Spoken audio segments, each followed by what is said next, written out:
saludo muy especial a los miembros del tribunal, en particular a su presidente, Philippe Texier, a los jurados Esperanza Martínez, Luciana Castellani, Andrés Barrera, Antoni Pigrau, Luigi Ferrajoli, Daniel Ferstein, Mirel Chanon, Granien Oleo y Michel Forst, que realmente nos generan estar ante ustedes un honor de poder presentar esta acusación con dos perspectivas fundamentales. Tal y como lo han mencionado, en particular los que me han antecedido,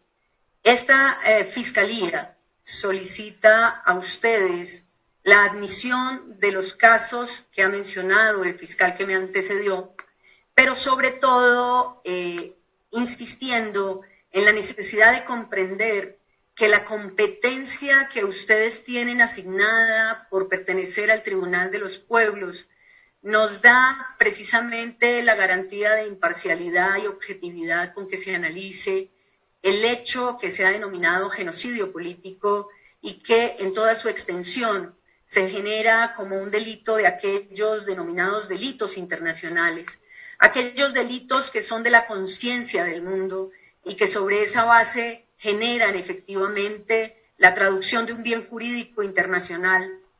que puede ser asumida frente al Tribunal de los Pueblos como la necesidad de erradicar una cultura de violencia, unas prácticas arraigadas en su acepción sociológica y en todo su sentido. Y desde ese punto también empezar a analizar que no solamente, tal y como lo mencionaba el fiscal Iván Velázquez, esto ha sido un proceso permanente, una ejecución permanente de comportamientos de exterminio, de extinción, de eliminación, sino que indiscutiblemente también van a ver ustedes cómo se logrará demostrar a través de los casos que ya se han presentado y se han anexado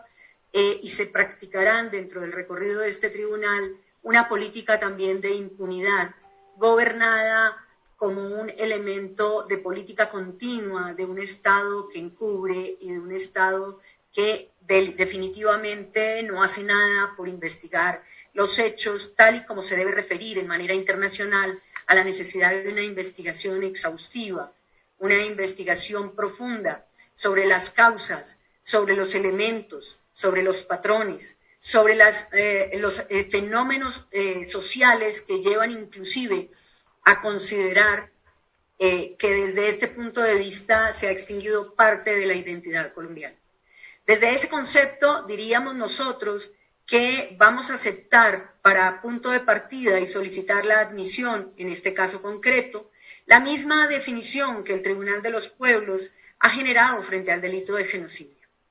Esa admisión de esa concepción de genocidio no solamente coincide con la acepción originaria de Lemkin, sino que indiscutiblemente nos marca unos elementos que demostraremos a lo largo de la intervención de esta Fiscalía frente a los casos que mencionó el fiscal Iván Velázquez y que simplemente voy a remitirme a ese listado, pero voy a tratar de hacer una presentación muy breve de los elementos que permiten decir que se estructuran los elementos normativos del tipo penal de genocidio, pero que además también hay demostración objetiva y probatoria de que en cada uno de estos casos se han realizado políticas transversales de etiquetamiento que determinan también el exterminio de poblaciones enteras en más de 60 o 70 años de la existencia del pueblo colombiano.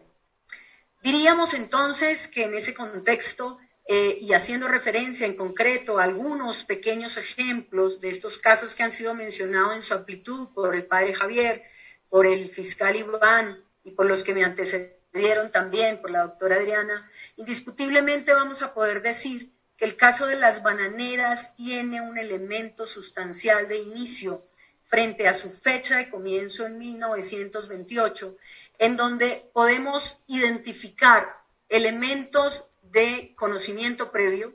elementos de políticas manifiestas y elementos también de decisiones concertadas por el Estado colombiano para arremeter contra poblaciones que tienen condiciones de vulnerabilidad y que sobre esos supuestos vamos a ver cómo, y como lo sostiene en particular la mención de algunas de las organizaciones y de las pruebas judiciales que también aportaremos a este caso,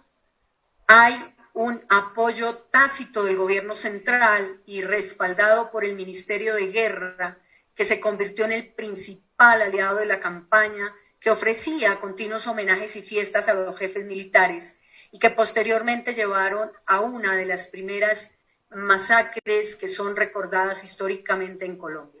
Un segundo factor que ustedes van a encontrar en esta presentación de la acusación también tiene que ver con las políticas de negacionismo, que es una forma de impunidad muy grave y que el caso de las bananeras, inclusive hasta hoy, se trata de negar a pesar de la existencia y de la materialización del caso concreto de la masacre de las bananeras. En el caso Santa Bárbara también resulta muy ejemplificativo de este síntoma transversal de violencia en el Estado colombiano, que sobre esos supuestos había una definición categórica de cuál era el objetivo a atacar frente a la categorización de determinadas poblaciones. Vale decir lo que dice el autor Vega Cantor sobre este caso en particular, que tras quedar paralizado totalmente el transporte de materia prima para la fábrica de cementos Argos el 22 de febrero, el gobernador del departamento, Fernando Gómez Martínez, dio a conocer la determinación de transportar cemento y clínker, tal y como lo relató Pastor Pérez, quien se desempeñaba como presidente de la FEDETA. El viernes 22 ya era pública la determinación de la gobernación de Antioquia de traer cemento y clínker del Cairo a Medellín, costare lo que costare. Esta determinación, según lo expresó posteriormente el secretario de Gobierno, doctor Germán Vélez, conlleva la defensa del principio de autoridad, o lo escrito, escrito está. Se decía en la gobernación que esa resolución contaba con el respaldo de los ministros y con la autorización de la Inspección de Trabajo de Medellín. El resultado: murieron por ejecución y disparos de fuerza pública y en particular del ejército varias personas y más de 40 heridas, entre estos María Dilma Zapata, Rafael González, Pastor Cardona, Luis Ángel Holguín, por recordar algunos de ellos. Es así también como podemos ver cómo se transversaliza un proceso de exterminio masivo en las etnias colombianas. Se han reconocido en la actualidad más de 85 etnias, pero muchas de ellas han sido extintas en el lapso temporal que hemos mencionado, inclusive con el proferimiento de disposiciones que generan desarraigos de sus poblaciones y acaban con la posibilidad de mantener esa identidad cultural. El genocidio, ustedes lo conocen mejor que nosotros, y lo digo porque con la presencia de ustedes y con los trabajos que han hecho ustedes, en particular de profundización del genocidio, es fácil entender que el genocidio no solamente es el exterminio físico, el genocidio es el exterminio también cultural, y por eso desde 1943 y posteriormente en 1948, la edificación del genocidio tiene múltiples formas. Y desde ese punto de vista, el genocidio como tal, del exterminio de las etnias, se ha basado, entre otras, en decisiones inclusive legislativas que generan la pérdida del territorio, que es un elemento esencial para el mantenimiento de una etnia, pero también los ataques de fuerza, violencia y aniquilamiento, que son objeto de verificación en muchas de las etnias que vamos a presentar, en particular dentro de los casos que ya fueron mencionados por el fiscal Velázquez. También tenemos otro caso que es singular y que queremos someter a la solicitud de admisión de este tribunal, que es la eliminación de sindicalistas. El caso, digamos, hito para demostrar que no solamente se refiere a este núcleo de sindicalistas, sino que ha sido también un fenómeno transversal y transversalizado en el tema de la eliminación y el aniquilamiento, consiste en la demostración de lo que se denomina el caso de los sindicalistas uso. Ese caso de los sindicalistas uso implica también que se han eliminado por la sola pertenencia al sindicalismo muchísimas de las personas que pertenecen a esta clase de organización en Colombia. Y sobre esos supuestos también hemos visto cómo se ha utilizado como amparo, como protección, la existencia de un conflicto armado generado también frente a políticas de exterminio que deben analizarse de manera de contexto y que son fundamentalmente elementos que están edificados en grupos paramilitares que, tal y como lo declararon dentro de los procesos internos de justicia y paz, han aceptado categóricamente también la vinculación entre estos grupos paramilitares y políticas del Estado para erradicar lo que ellos han conocido y denominado el enemigo interno. Desde estos puntos centrales de estos ejemplos podemos ver entonces cómo los elementos de la conducta del genocidio, no solamente la intención consciente y voluntaria de aniquilamiento, de exterminio, está presente, patente y evidente en todos los casos que hemos visto y en todos los casos, entre otras, que se repiten hasta hoy, señores miembros de este tribunal. Lamentablemente, el proceso de paz, como lo decían al inicio de este tribunal, no ha terminado esa política que se mantiene, y por eso la importancia de que ustedes se pronuncien desde el punto de vista del Tribunal Internacional, desde la conciencia y desde la ética, para efectos de ver cómo estos elementos pudieran ser erradicados y devolver la paz real al seno colombiano. Desde allí, los grupos han sido perseguidos, han sido clasificados dentro de un argot particular que inclusive permite verificar cómo se llevan anotaciones concretas de estos grupos sindicalistas, movimientos políticos, movimientos estudiantiles, grupos étnicos y raciales que se asocian con la pertenencia a una ideología y que por ese hecho son objeto de consideración, en particular de arrasamiento y de eliminación.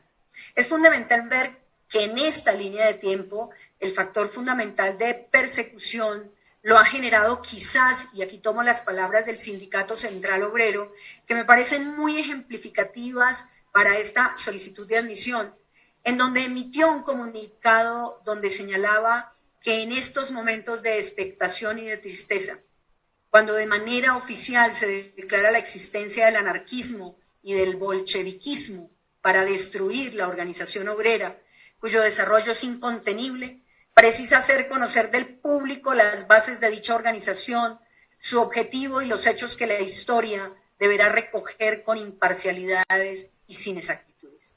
Igualmente hay que decir, como lo menciona Renan Vega Cantor, la Unión Sindical Obrera USO es una organización que agrupa a trabajadores de todas las industrias, pero también trabajadores petroleros, fundada en 1923, y ha realizado importantes luchas por la defensa y la nacionalización de los hidrocarburos en Colombia, junto con trabajadores de otros sectores como los bananeros, los palmeros, los carboneros. Los petroleros agrupados en la USO han sido blanco de una sistemática campaña de persecución y asesinatos. La sede principal de la USO se encuentra en el Magdalena Medio, que sabemos todos nosotros fue el centro y el epicentro de grupos paramilitares aliados con sectores del Estado, en donde definitivamente se han generado polémicas y políticas, como lo ha afirmado usted, profesor Feinstein, sobre la consideración de la otredad negativa.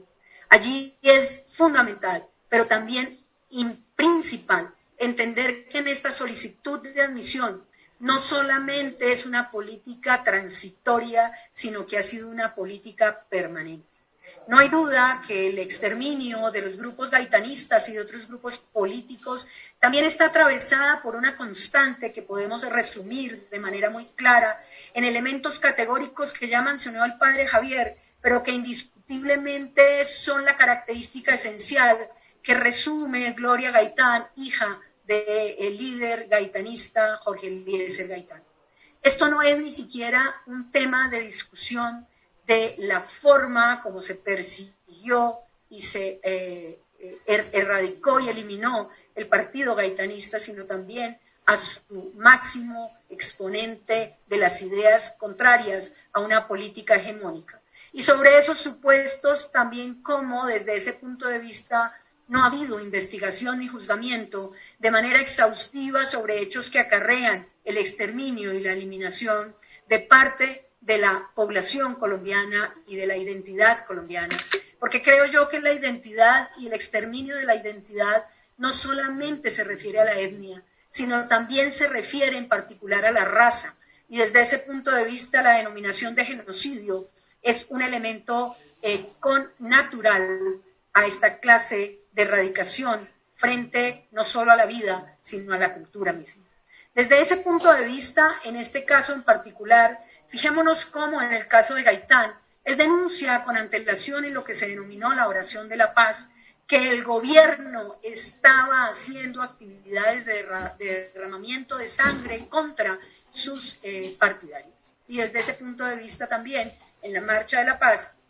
que mencionó el padre Javier Giraldo, quedaba evidente efectivamente este conocimiento, esta actuación y estas manifestaciones. Ya se denunciaba entonces el hostigamiento de las autoridades y posteriormente se concluyó en asesinatos de multitudes en Colombia. Igualmente los procesos de paz que resumía el padre Javier Giraldo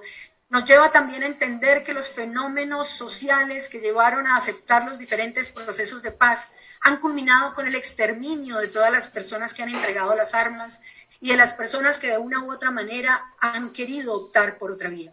Tenemos casos como el M-19, como la UP, actualmente como la FARC, y sobre esos supuestos vemos cómo la UP fue un ejemplo transversal que fue trabajado directamente por la Comisión Interamericana de Derechos Humanos en la sentencia y en el informe de fondo, 170 del 17, de la Comisión Interamericana de Derechos Humanos, en donde no solamente se reconoce a nivel internacional que han sido múltiples las ocasiones en que los líderes de la Unión Patriótica pusieron en conocimiento de las altas autoridades las amenazas de las cuales eran víctimas, sino de la realidad lamentable del exterminio de los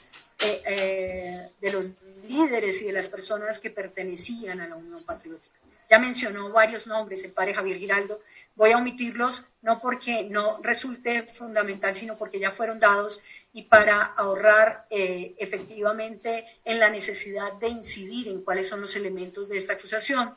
Diríamos que se constituyen como elementos centrales de esta acusación lo que nosotros en derecho penal denominamos los elementos normativos de la conducta del genocidio. No hay duda. Ha sido una práctica que se ha realizado por acción y connivencia del Estado colombiano con otros grupos absolutistas.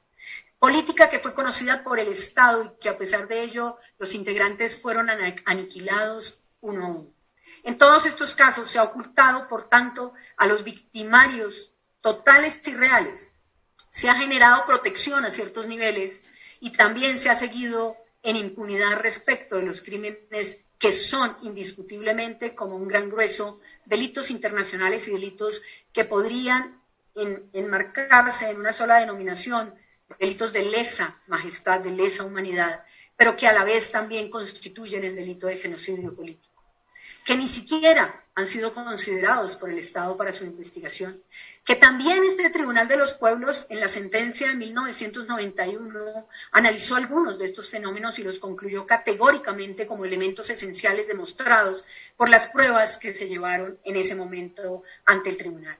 Esto basta para demostrar de manera inicial que existía conocimiento, voluntad del Estado de ocasionar y dolo especial frente a la necesidad de establecer que la única finalidad era el exterminio, que fueron claramente políticas de exterminio desde el principio hasta el final, que se realizaron acciones tendientes a llevar a cabo ese resultado y que nada hizo el propio Estado, que se constituye en un deber de garante de ese Estado por la posición que asume frente al pueblo de evitar el genocidio de cada uno de estos grupos.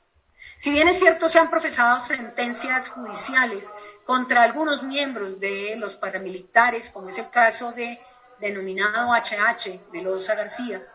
en el tema de participación del exterminio de la UP, en donde se afirma por los magistrados que existe una especial circunstancia en las víctimas como característica esencial de objetivo que llevó al exterminio, es ser parte del movimiento sindical y del partido de la UP. Creo que estas sentencias, y en particular las sentencias de la Corte Interamericana, nos permiten entonces ver ese eje que va a trasladar efectivamente todos los elementos que ustedes podrán confirmar uno a uno en la presentación y en la sustentación de esta acusación. Refiriéndonos a los casos que hemos mencionado, señores miembros del tribunal, en el punto número 2 de lo que significa la sustentación y que se entregó para ser leído por el tribunal tanto en español como en francés del documento principal, podemos decir que esto ha tenido una realización ininterrumpida desde el año de 1924. Muchos son los fenómenos que surgen dentro de este genocidio, pero también es demostrable la persecución y el exterminio. El conocimiento y la intención y voluntad del Estado verán dentro de las afirmaciones que se han hecho hoy ante el tribunal y todos los documentos que se presentaron y que ustedes tendrán a disposición, demuestran categóricamente con las pruebas que obviamente se están aportando la persecución histórica e incluso que muchas de las investigaciones internas han podido obtener resultados en el sentido de identificar fenómenos sociales de persecución, etiquetamiento y negatividad o definición del enemigo interno. Todas las sentencias de paramilitarismo y las sentencias que se han proferido en términos de ejecuciones extrajudiciales a nivel nacional e internacional identifican políticas claras de lo que nosotros denominamos el móvil frente a la víctima y la intencionalidad que afecta en estos casos. Desde este punto de vista, en muchos de estos casos, el Estado ha estado aliado con actores como los paramilitares, pero también han utilizado sus propias estructuras como aparatos organizados de poder. Esto también puede demostrarse fácilmente cómo la persecución fue efectivamente un fenómeno que surgió desde entidades oficiales como el Departamento Administrativo de Seguridad DAS, que era el servicio de inteligencia para algunas épocas del país. Por esa razón, señores miembros de este tribunal, creemos que desde ese contexto, el genocidio que hemos sometido para ser admitido por este tribunal, investigado y juzgado, cumple todos los requisitos de la conducta que el mismo estatuto del tribunal ha definido como típica para esta clase de delitos. El TPP, al reformar su estatuto, definió el genocidio como una conducta y una comisión de serie de actos por acción o por omisión. Y aquí es muy importante el tema de la omisión precisamente por la posición de garante que tiene el Estado, en donde surgen deberes de prevención, evitación y revocatoria que nunca fueron realizados por el Estado colombiano. Existe el cumplimiento de lo que nosotros denominamos en derecho penal el tipo subjetivo de la conducta, que se genera precisamente en ese mens rea, que significa una intención clara, dolosa y un dolus specialis, que lleva a la estructuración del tipo penal. De igual manera, lo que nosotros consideramos como el ingrediente subjetivo, que realiza una finalidad específica, como es el exterminio de múltiples personas, para hablar en particular del genocidio. Y finalmente, desde ese punto de vista, también un elemento normativo que incluye el estatuto del TPP sobre un criterio discriminatorio que no hay duda subyace en todos los casos que ustedes van a tener a disposición, que se han mencionado inicialmente 42, que hemos realizado la relación de algunos, pero que van a tener en toda su extensión para analizar efectivamente cómo puede generarse esta vinculación a la configuración de esta clase de delito. Asimismo, los métodos y las técnicas que se van a demostrar y que obviamente ustedes encontrarán demostradas, las había mencionado el doctor Iván Velázquez, pero ya cerrando esta intervención quiero recordarlas, son persecución, señalamiento, represión, desaparición, tortura, asesinato y sobre todo impunidad. Recordando la sentencia del 91 del tribunal, es fundamental que se recabe en la necesidad de que se investigue exhaustivamente y que no se genere impunidad. La impunidad es el peor de los fenómenos que pueden suceder en una sociedad ante esta barbarie continuada y permanente. Las doctrinas que califican al enemigo interno dentro de amplios sectores de la población están demostradas en muchos de los procesos internos y sobre todo en muchas de las prácticas y de las metodologías que se utilizan también por los sectores agresores o victimarios de estas poblaciones. Desde ese punto de vista, entonces, no solamente comparte esta Fiscalía las definiciones que ha trasladado al Tribunal Federico Andreu, sino que indiscutiblemente se apega en un todo a las mismas que el Tribunal tiene efectivamente descritas tanto en sus estatutos como en sus decisiones. Por esa razón, señores magistrados del tribunal, esta Fiscalía considera que no solamente ustedes son competentes, sino que además necesitamos la intervención del Tribunal de Pueblos para generar un análisis, una valoración y una decisión de fondo sobre los elementos esenciales de este genocidio político. Y le allegaremos, como ya tienen en gran parte, no solamente las investigaciones serias y profundas que efectivamente han entregado todas las organizaciones que concurren a este tribunal, sino también los informes de fondo 170 del 2017 de la Comisión Interamericana de Derechos Humanos, la sentencia caso Isaza Uribe y otros versus Colombia, y obviamente las sentencias que están incorporadas en algunas de estas menciones sobre el paramilitarismo en Colombia, con una advertencia categórica, señores miembros del tribunal. No ha habido una responsabilidad real sobre todos los actores que han llevado a esta compleja situación de violencia y cultura de violencia en Colombia. Por esa razón, la petición que nosotros esgrimimos como Fiscalía, señores miembros del Tribunal Internacional, es que se admita estos casos en su integridad para la investigación y juzgamiento, que se decida con base en los principios internacionales, que la sanción permita efectivamente restituir cabalmente los derechos de las víctimas, que fueron vulnerados y son vulnerados y siguen siendo vulnerados de manera histórica en el pasado, en el presente, en el futuro, y que esto también amenaza la existencia del país y de la raza, de la etnia y sobre todo de nuestra población colombiana. Que se genere un precedente fundamental para que el Estado colombiano sea consciente de estos patrones de exterminio y tome las medidas para evitar que continúen y para restablecer a las víctimas integralmente, interpelando la conciencia de los gobiernos de turno. Señores magistrados del tribunal, finalmente, les solicitaríamos como Fiscalía que se comunique al jefe del Estado colombiano el inicio de este proceso, precisamente para que ellos puedan tener una de las garantías fundamentales que nos recuerda el profesor Luigi Ferrajoli en el término de la defensa necesaria, que independientemente de que no es una responsabilidad individual sino estatal, también consideramos debe garantizarse en un tribunal como este. Creo que aquí terminamos frente a esta intervención,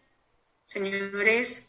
jurados, señor presidente del tribunal, agradeciendo la atención y esperando y quedando a su disposición para lo que corresponde. Muchas gracias.